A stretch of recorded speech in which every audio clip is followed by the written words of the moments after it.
Iran உச்சத் தலைவர் Khamenei கொல்லப்பட்டுள்ள நிலையில் அந்நாட்டின் இடைக்கால உச்சத் தலைவராக மூத்த மதகுருவான அயதுல்லா அரஃபி நியமனம் செய்யப்பட்டுள்ளார். புதிய உயர் தலைவர் தேர்வு செய்யப்படும் வரை அப்பதவியில் அயதுல்லா அரஃபி இருப்பார். நாட்டு நிர்வாகத்தை முன்னெடுத்துச் செல்லும் தலைவர்கள் குழுவில் ஏற்கனவே அதிபர் பெசஷ்கியான், தலைமை நீதிபதி மோஷ்னு எஷி ஆகியோர் உள்ள நிலையில் அதில் இப்போது அரஃபியும் இணைந்துள்ளார். ஈரான் ராணுவமான புரட்சிகர காவல் படையின் தலைவர் முகமது பக்பரும் கொல்லப்பட்ட நிலையில் புதிய தலைவராக அகமது வாஹிதி நியமனம் செய்யப்பட்டுள்ளார்.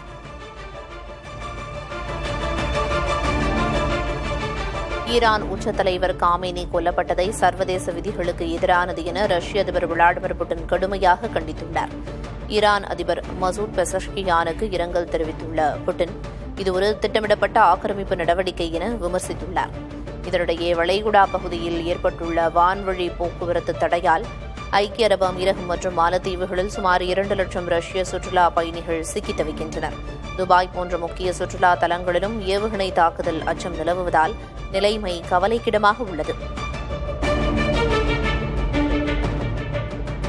3ஆம் உலகப் போர் தொடங்கிவிட்டது என ரஷ்ய அதிபர் புட்டினின் உதவியாளர் அலெக்சாண்டர் டூகின் கூறியுள்ளார்.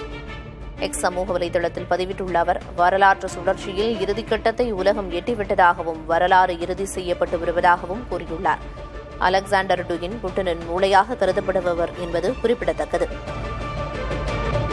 அமெரிக்கா மற்றும் இஸ்ரேலின் அதிரடி தாக்குதலில் ஈரானின் உச்சத் தலைவர் காமேனி உயிரிழந்த நிலையில் இதற்கு பதிலடியாக இஸ்ரேல் மற்றும் வளைகுடா நாடுகள் மீது ஈரான் சரமாரியாக ஏவுகணைகளை வீசி வருகிறது. இதனால் இஸ்ரேலின் டெல்லவிவ் நகரில் போர் அபாய எச்சரிக்கை ஒலிக்கப்பட்டு மக்கள் பாதுகாப்புக்காக சுரங்க ரயில் நிலையங்களில் தஞ்சம் புகுந்துள்ளனர். தங்களின் வீடுகளில் போதிய பாதுகாப்பு வசதி இல்லாததால் மக்கள் அங்கேயே இரவு பொழுதை கழித்து வருகின்றனர்.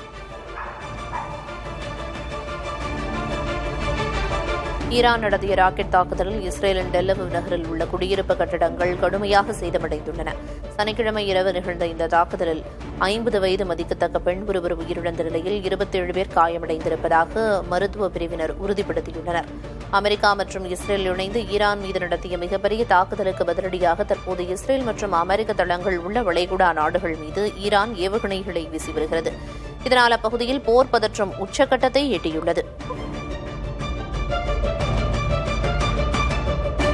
ஈரானின் ஏவுகணை தாக்குதலால் துபாயின் ஜபல் அலி துறைமுகத்தில் கடும் தீ விபத்து ஏற்பட்டு அப்பகுதி முழுவதும் கரும்புகை சூழ்ந்துள்ளது.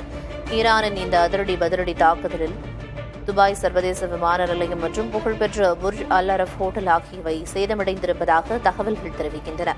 துபாய், அபுதாபி மற்றும் தோஹா ஆகிய முக்கிய நகரங்களை இலக்கு வைத்து ஏவுகணைகள் ஏவப்பட்டதால் வளைகுடா பிராந்தியத்தில் வான்வழி போக்குவரத்து முற்றிலும் முடக்கப்பட்டுள்ளது.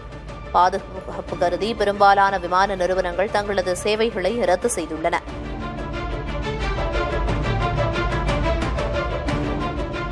மத்திய கிழக்கு நாடுகளில் வான்பரப்புகள் மூடப்பட்டிருப்பதால் சுமார் 900 விமானங்கள் ரத்து செய்யப்பட்டுள்ளன. இதனால் துபாய் உள்ளிட்ட முக்கிய இடங்களில் இயங்கி வரும் விமான நிலையங்களில் ஆயிரக்கணக்கான பயணிகள் செய்வதறியாமல் தவித்து வருகின்றனர். இந்தியாவிலிருந்து மேற்கத்திய நாடுகளுக்கு செல்லும் வான்வழி போக்குவரத்து கடுமையாக பாதிக்கப்பட்டுள்ள நிலையில் அந்த பிராந்தியங்களுக்கான விமான சேவைகள் திங்கட்கிழமை வரை ரத்து செய்யப்பட்டுள்ளன.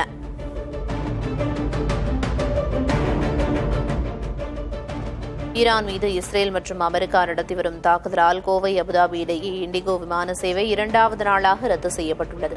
வாரத்தில் 4 நாட்கள் இயக்கப்படும் இந்த சேவை ரத்து செய்யப்பட்டதால் அபுதாபி செல்ல கோவை விமான நிலையம் வந்த 160க்கும் மேற்பட்ட பயணிகள் விமான ரத்தால் கடும் அவதிக்குள்ளாகினர். போர் பதற்றம் காரணமாக இன்றும் கோவை, அபுதாபி இடையேயான இருமார்க்க விமான போக்குவரத்தும் ரத்து செய்யப்படுவதாக அறிவிக்கப்பட்டுள்ளது.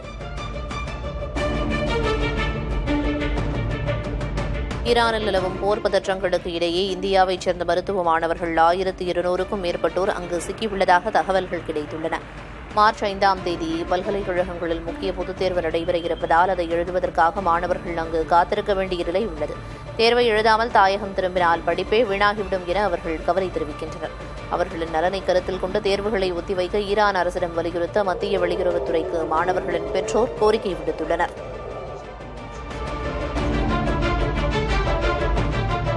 ஈரான் போர் விளைவாக அமெரிக்க நட்புறவு வளைகுடா நாடுகள் சிலவற்றை ஈரான் தாக்கி வரும் நிலையில் வளைகுடா நாடுகளில் வசிக்கும் தமிழர்கள் நிலை குறித்து கவலை ஏற்பட்டுள்ளது.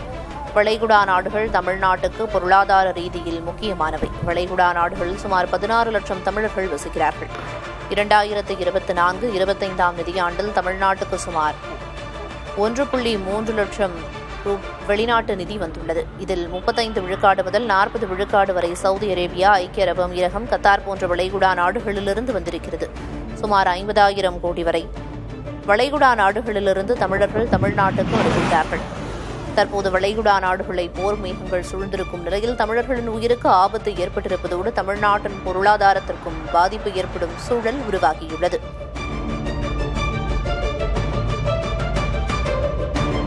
வளைகுடாவில் போர் தீவிரமடையும் நிலையில் கச்சா எண்ணெய் விலையும் உயரத் தொடங்கியுள்ளது. அதன் விலை தற்போது பீப்பாய்க்கு $73 தாண்டியுள்ளது. இது 7 மாதங்களில் இல்லாத உயர்ந்த அளவாகும். போர் நீடிக்கும் பட்சத்தில் இதன் விலை $80 கடந்து உயரும் என்று வல்லுநர்கள் கணித்துள்ளனர். அவ்வாறு நடக்கும் பட்சத்தில் இந்தியாவில் பெட்ரோல், டீசல் விலை கணிசமாக அதிகரிக்கும். இந்தியா தனது கச்சா எண்ணெய் தேவையில் 88 விழுக்காட்டை வெளிநாடுகளில் இருந்து இறக்குமதி செய்கிறது என்பது குறிப்பிடத்தக்கது.